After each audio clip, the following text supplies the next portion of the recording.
Yung gamit ko mga lods, oh. Burnt umber, saka puti.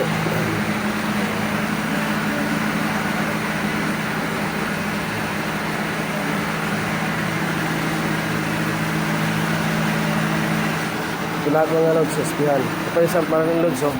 Ang lupit, oh. Yung kasama ko lods, oh. Yun, nagagawa ng drainer, oh.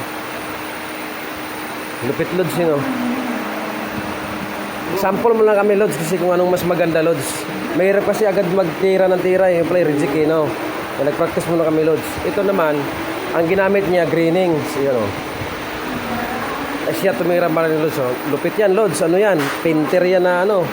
Bugot sa painter, ano yan? Magaling magpinta ng mga drawing yan. Yan, tira niya mga lods, oh. Dami pa min try mga lods, yun pa, oh. Makawa. Oh. Laki ng ano, no? Dapat dinala ko yung greening. So, meron akong greening sa bahay. Ganda nun. Ganyan lang kaliit yun, oh. Hindi ko nga naisip yun, eh. Malay, hindi ko kasi alam, eh. Diba, mga lods? Pwede na kayan, mga lods. Pasado na ba sa inyo, mga lods? Ito yun, oh.